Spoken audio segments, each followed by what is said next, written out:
ہمیں سمجھنا ہے اس بات کو کہ نسبت جو نا نسبت اس کا بھی اگر محبوب سے پیار ہے تو محبوب کی اولاد پاک سے بھی پیار، اگر حضور سے پیار تو جو حضور کی گلیوں میں محبوب کے ساتھ چلتے تھے صحابہ ان سے بھی پیار، اگر محبوب سے پیار تو پھر حضور کو مکے سے پیار تو ہمیں بھی مکے سے پیار، اگر محبوب سے پیار تو نبی پاک کو شہر مدینہ سے محبت تو ہماری مدینے پہ جانے بھی قربان، اور اگر حضور علیہ السلام کو مسواک پیاری تو ہمیں بھی پیاری، حضور کو داڑھی شریف سے محبت تو ہمیں بھی بڑی محبت، نبی پاک کو کتاب و سنت کی تعلیمات کے ابلاغ سے شغف تو ہم زندگی لٹا دیں گے اسی کام میں۔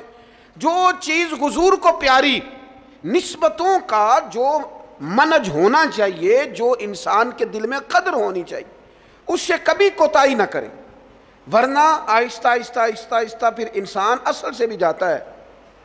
حضور علیہ السلام نے فرمایا چھپکلی کو مار دو، چھپکلی نظر آئے مار دو۔ حضور اس کا قصور، جانور تو بڑے گھومتے ہیں نا، اور درجنوں اور بیسیوں جانور ہیں، اور حشرات الارض ہمیں زمین پہ چلتے دکھائی دیتے ہیں، تو چھپکلی ہی کو کیوں مارے؟ تو حضور فرمانے لگے، یہ صحیح حدیث میں موجود ہے، محبوب فرمانے لگے چھپکلی کو مار دو اس لیے کہ جب جد الانبیاء حضرت ابراہیم علیہ السلام کی آگ جلائی جا رہی تھی نا، تو یہ چھپکلی اس کو پھونکے مارتی تھی اور جلاتی تھی، تو جناب ابراہیم سے اگر چھپکلی بھی اختلاف کرے تو ہمیں وہ چھپکلی بھی پسند نہیں۔ حضرت ابراہیم خلیل علیہ السلام کی اللہ سے محبت، حضرت ابراہیم خلیل علیہ السلام کو اللہ نے اپنا گہرا دوست بنایا۔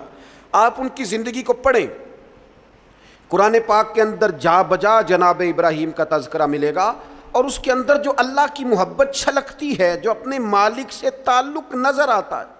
ایک بندہ مومن کی جو شان ہونی چاہیے اپنے رب کے ساتھ، اس کا جو رشتہ ہونا چاہیے، اس کی سوچیں، اس کے نظریات، اس کی قلبی کیفیات، اس کا توکل، اس کا صبر، اس کا بھروسہ، اس کی امیدیں اپنے مالک کے ساتھ کس طرح وابستہ ہونی چاہیے، یہ جناب ابراہیم کی زندگی سے یوں نور پھوٹتا ہے کہ بنجر دل بھی آباد ہو جاتے ہیں، بے آباد روحوں پر پھول کھلنے لگتے ہیں۔ قرآن مجید کی سورہ شعراء کے اندر حضرت ابراہیم علیہ السلام کا وہ تذکرہ ملتا ہے کہ وہ اپنے رب کے بارے میں کس طرح گفتگو کرتے ہیں، اپنے مالک کا تعارف لوگوں کو کراتے ہیں، تو کس طرح فرماتے ہیں الذی خلقنی فہو یہدین، میرا رب وہ ہے جس نے مجھے پیدا کیا اور وہی مجھے ہدایت بھی عطا کرے گا۔ خالی میرے رب نے مجھے پیدا نہیں کیا، وہ مجھے ہدایت بھی عطا کرے گا۔ والذی ہوا یطعمنی ویسقین، میرا رب وہ ہے جو مجھے کھلاتا بھی ہے اور پلاتا بھی ہے۔ وَإِذَا مَرِضْتُ فَهُوَ يَشْفِينِ، فرمانے لگے جب میں بیمار ہوتا ہوں نا تو وہ مجھے شفا عطا کرتا ہے۔ یہ اللہ کرے آپ قرآن مجید کے الفاظ کی لذت محسوس کرے، میرا رب وہ ہے جس نے مجھے پیدا کیا، وہی مجھے ہدایت دے گا۔ میرا رب وہ ہے کہ جو مجھے کھلاتا اور پلاتا ہے، میرا رب وہ ہے جب میں بیمار ہوتا ہوں تو مجھے شفا دیتا ہے۔ والذی یمیتنی ثم یحیین، میرا رب وہ ہے جو میری روح قبض کرے گا، مجھے وفات دے گا، اور پھر میرا رب مجھے زندہ بھی کرے گا۔ اور فرمایا والذی اطمع ان یغفر لی خطیئتی یوم الدین، قربان جائیں، لفظ دیکھیں، عاجزی دیکھیں، اللہ کے نبی تو معصوم ہوتے ہیں، خطاؤں سے پاک ہوتے ہیں، لیکن فرمانے لگے پھر مجھے امید ہے کہ میرا رب قیامت کے دن میری خطائیں بھی معاف فرما دے گا، میرا رب قیامت کے دن میری خطائیں بھی معاف کر دے گا۔ یہ حضرت ابراہیم علیہ السلام اپنے مالک کا تعارف کرا رہے ہیں، تذکرہ ہو رہا ہے۔ سب سے پہلے ارشاد فرمایا الذی خلقنی فہو یہدین، میرا رب وہ ہے جس نے مجھے پیدا کیا اور وہی مجھے ہدایت دے گا۔ اللہ کریم نے نا انسان کو صرف پیدا نہیں کیا، اس کی ہدایت کا بندوبست بھی فرمایا۔ حضرت آدم علیہ السلام جب زمین میں تشریف لائے تو رب کریم نے فرمایا جو میری ہدایت کی پیروی کرے گا نا زمین پہ اتر جاؤ، اور پھر جو شخص فمن تبع ہدایا، جو پیروی کرے گا نا اس ہدایت کی جو میری طرف سے آئے گی، تو فلا خوف علیہم ولا ہم یحزنون، پھر اس بندے پر نہ کوئی خوف ہوگا نہ وہ غمگین ہوگا۔ اللہ کی طرف سے جو ہدایت آتی ہے، کب؟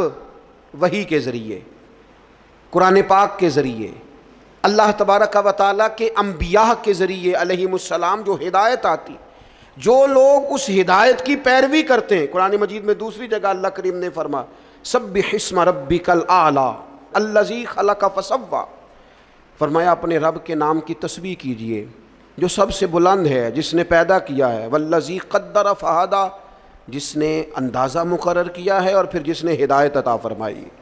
رب پیدا کرتا ہے، ہدایت دیتا ہے، اور اللہ کی طرف سے جو ہدایت آتی ہے، میں ایک دفعہ پہلے بھی عرض کیا تھا، ایک ہوتا ہے کوئی دانشور آپ کو مجھے اپنی عقل کے مطابق موٹیویٹ کرتا ہے، وہ جو اپنی عقل کے مطابق ہمیں سمجھاتے ہیں اس میں نقص رہ جاتے ہیں، کمزوریاں رہ جاتی ہیں۔ نبی جو سمجھاتے ہیں وہ اللہ کی وحی کے ذریعے سمجھاتے ہیں، اس میں کوئی کمی نہیں رہتی۔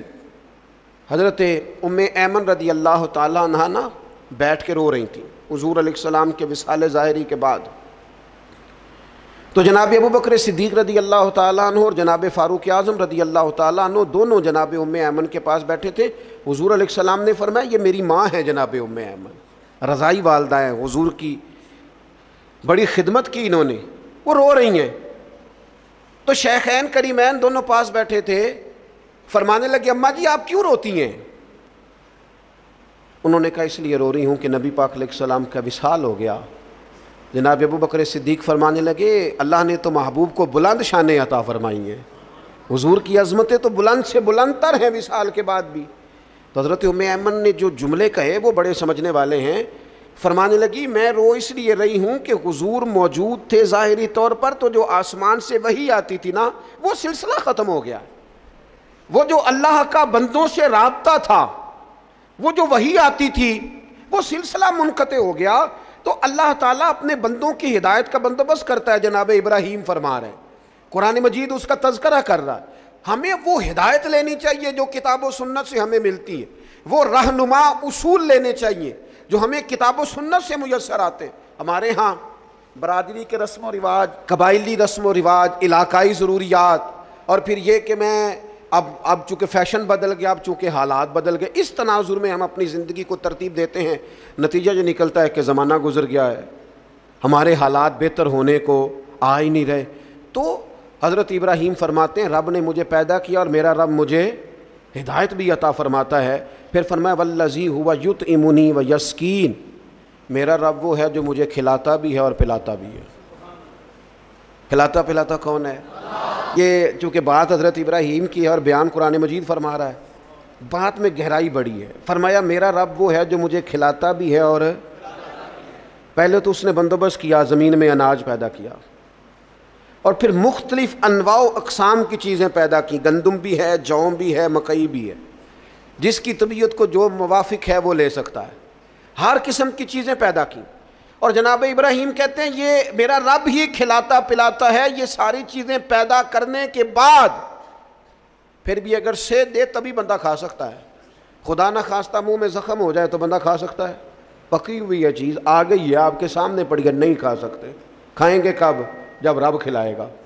پئیں گے کب؟ جب رب پلائے گا۔ سامنے چیزیں پڑی ہیں، بہترین بنی ہوئی ہیں، وہ کہتا ہے میرا معدہ قبول نہیں کرتا، اب میں اس کو ہضم نہیں کر پاتا، اب میری طبیعت کے ساتھ جناب ابراہیم علیہ السلام کی باتیں، رب کی محبت میں کی ہوئی باتیں، اللہ کے پیار میں کی ہوئی باتیں، فرمانے لگے کھلاتا بھی اللہ ہے، پلاتا بھی اللہ۔ میرے نبی پاک علیہ السلام نے اس بات کو بڑا کھول کے بیان کیا جب سرور کائنات صلی اللہ علیہ وسلم نے وصلی روزے رکھے نا، مسلسل روزے، سرکار افطار نہیں کرتے، مسلسل روزہ رکھ لیتے، تو بعض صحابہ نے بھی رکھے تو ان کی طبیعت میں نکاہت آ گئی، علیل ہو گئے، تو حضور نے فرمایا تم میں میری مثل کون ہے؟ فرمایا میں تو اپنے رب کے پاس رات گزارتا ہوں، مجھے کھلا بھی دیتا ہے پلا بھی دیتا ہے، مجھے میرا رب کھلاتا پلاتا ہے، کھلاتا پلاتا رب بھی ہے، آپ یقین کریں، نعمتیں جتنی مرضی ہوں۔ والذی ہوا یطعمنی و یسکین، جناب ابراہیم کہتے ہیں میرا رب مجھے کھلاتا ہے اور میرا رب ہی مجھے۔ پھر حضرت ابراہیم آگے فرماتے ہیں وَإِذَا مَرِضْتُ فَهُوَ يَشْفِينِ، وَإِذَا مَرِضْتُ فَهُوَ يَشْفِينِ، فرمایا جب میں بیمار ہوتا ہوں تو میرا رب مجھے شفا۔ سبحان اللہ، جناب ابراہیم کا انداز دیکھیے، فرمایا بیمار میں ہوتا ہوں، یہ نہیں فرمایا وہ بیمار کرتا ہے، بیمار میں ہوتا ہوں۔ یہ عاجزی دیکھیں، یہ تعلیم امت دیکھیں، یہ سمجھانے کا انداز دیکھیں، جب میں بیمار ہوتا ہوں نا وہ مجھے شفا عطا کرتا ہے۔ اللہ کے انبیاء کرام علیہم السلام یا اولیاء کرام جب بیمار ہوتے ہیں نا تو ان کی بیماری آزمائش ہوتی ہے، ان کے درجات کی بلندی ہوتی ہے، اللہ کا قرب اور بڑھتا ہے. ان کی بیماری معاذ اللہ کسی قسم کی سزا نہیں ہوتی. لیکن میری اور آپ کی طرح کے لوگ، ہم جو گناہگار لوگ ہیں، ہم کیوں بیمار ہوتے ہیں جی؟ شوگر کیوں ہوتی ہے؟ زیادہ میٹھا کھایا، اپنے جسم کو آرام دہ کیا، کوئی ورزش نہیں کی، کوئی کوشش نہیں کی، کوئی جد و جہد نہیں کی. مومن کی زندگی اس طرح نہیں ہوتی کہ وہ ساری بستر کی نظر کر دے، وہ موبائل لے کے لیٹا ہے تو لیٹا ہی لیٹا ہے. یہ اس کی لائف نہیں ہوتی. مومن کی زندگی فعال ہوتی ہے، جد و جہد والی ہوتی ہے، کوشش والی ہوتی ہے، اس کے اندر ہمت اور توانائی پائی جاتی ہے. مومن کا کام ہے مسلسل آگے بڑھنا، کوشش کرنا. لیکن ہمارے ہاں اب وہ سستی، وہ روایتی آرام طلبی، اقبال کہنے لگے لہو مجھ کو رلاتی ہے جوانوں کی تن آسانی. تو یہ اسی طرح جو لوگ زیادہ چکنائی استعمال کرتے ہیں، وہ بد پرہیزی کرتے ہیں، زیادہ مرغ اور زیادہ مسالہ جات چیزیں استعمال کرتے ہیں تو کولیسٹرول ہو جاتا ہے، خدا نخواستہ دل کے امراض بڑھ جاتے ہیں اور بہت سارے امراض لاحق ہو جاتے ہیں. تو یہ ہماری جو بیماریاں ہیں نا، وہ تو ہماری وجہ سے ہیں. تو جناب ابراہیم علیہ السلام فرمانے لگے جب میں بیمار ہوتا ہوں تو میرا رب مجھے شفا دیتا ہے. میں نے کہا اللہ کے نبی جو ہوتے ہیں، پیغمبر جو ہوتے ہیں، ان کی بیماری تو ان کی معاذ اللہ کمزوری کی وجہ سے نہیں ہوتی، وہ تو معصوم ہے. فرمایا جب میں بیمار ہوتا ہوں، ہماری تعلیم کے لیے فرمایا جب میں بیمار ہوتا ہوں، کمزوری کی، غلطی کی، بیمار ہو گئے، لیکن وہ بڑا کریم ہے، وہ اپنے فضل سے شفا عطا فرما دیتا ہے. وہ اپنے بندوں کو، نبی پاک علیہ السلام فرماتے ہیں رب نے کوئی بیماری نہیں پیدا کی جس کی دوا نہ پیدا کی ہو. وہ میں اکثر کہتا ہوں بعض لوگ تھوڑے زیادہ نیک ہو جاتے ہیں، نیکی بھی تھوڑی چند قدم آگے گزار لیتے ہیں شریعت سے آگے، کچھ زیادہ ہی پرہیزگار ہو جاتے ہیں. اور خدا کے بندے دائرہ شریعت کے اندر حضور نے منع فرمایا تھا ساری رات کھڑے ہو کے عبادت نہ کرنا، کچھ دیر آرام بھی کرنا. جی میں نے عبادت ہی کی ہو، بھائی عبادت کر، پر جو دین تجھے بتاتا ہے اس کے دائرے میں رہ. وہ جی ہم دوائی نہیں استعمال کریں گے، ہمارا اللہ پہ بھروسہ ہے. او خدا کے بندے جب حضور فرما رہے ہیں، نبی کریم فرما رہے ہیں کہ اللہ نے کوئی مرض ایسا نہیں پیدا کیا جس کی دوا پیدا نہ کی ہو سوائے بڑھاپے اور موت کے. بوڑھا بھی انسان نے ہونا ہے، مر بھی انسان نے جانا ہے، اس کی دوا کوئی نہیں. باقی اللہ نے ہر بیماری کی دوائی پیدا کیا، اور دیکھ لے وقت کے ساتھ ساتھ وہ دوائیاں دریافت ہو رہی ہیں. تو فرمایا میں بیمار ہوتا ہوں، میرا رب مجھے. حضرت امام جعفر صادق اس آیت کے تحت کیا فرماتے ہیں؟ فرماتے ہیں یہ ہماری تعلیم کے لیے نا، جب میں بیمار ہوتا ہوں تو میرا رب مجھے شفا عطا کرتا ہے. امام جعفر صادق فرماتے ہیں جب لوگ گناہ کر کے بیمار ہوتے ہیں نا تو اللہ انہیں توبہ کی توفیق دے کے شفا عطا فرما دیتا ہے. حضرت شیخ ابو بکر شبلی رحمۃ اللہ علیہ فرمانے لگے جب لوگ دنیا میں پوری طرح محو ہو جاتے ہیں اور دنیا داری کر کر کے بیمار ہو جاتے ہیں، پھر رب جب فضل کرے اور اپنے دیدار کی لذت پیدا کر دے تو اس کا مطلب ہے رب لذت پیدا کر کے شفا عطا فرما رہا. جب میں بیمار ہوتا ہوں تو پھر میرا رب مجھے شفا عطا کرتا ہے. والذی یمیتنی ثم یحیین، فرمایا وہی مجھے وفات دے گا اور پھر وہی مجھے زندہ بھی کرے گا، پھر کھڑا کرے گا قیامت کے دن مجھے. اور فرمایا والذی اطمع، مجھے امید لگ گئی ہے. اعلیٰ حضرت نے ترجمہ کیا ہے مجھے آس لگی ہے، یہ میری آس ہے کیا؟ ان یغفر لی خطیئتی، کہ وہ میری خطائیں بخش دے گا. میں نے کہا انبیاء معصوم ہوتے ہیں، یہ بھی ہماری تعلیم کے. امید رکھو کسی جگہ پہ، کسی مقام پر، نا امید نہ ہونا، اللہ معاف کرنے والا. امید لگی ہے کہ وہ میری خطائیں بخش دے گا. کب؟ یوم الدین، قیامت کے دن وہ میری خطائیں صبح قیامت معاف کر دے گا. حضرت ابراہیم علیہ السلام کے تذکرے، جناب ابراہیم کی عظمتیں، اپنے مالک کو پہچاننا، اپنے رب سے دعائیں مانگنا، یعنی اس تصور کو بار بار اپنے دل میں پیدا کرنا کہ مجھے پیدا کرنے والا میرا اللہ ہے، ہدایت کا نور دینے والا میرا اللہ ہے، کھلانے پلانے والا میرا اللہ ہے، میں بیمار ہوتا ہوں تو شفا دینے والا میرا اللہ کریم ہے، وہی مجھے موت دے گا پھر وہی مجھے زندگی عطا کرے گا. امید ہے قیامت کے دن وہ میری خطائیں بھی معاف کر دے. اپنے دلوں میں یہ جذبہ لائیے، اپنے مالک کے حضور اپنا سر نیال جھکائیے نکلیے تھوڑا سا دنیا کے جھمیلوں سے، دنیا کی باتوں سے. کیمرے کے پیچھے دنیا نہیں ہے، دنیا تو یہ ہے جو بستی ہے آپس میں. اللہ تعالی حضرت ابراہیم علیہ السلام کی محبت کا فیضان عطا کرے.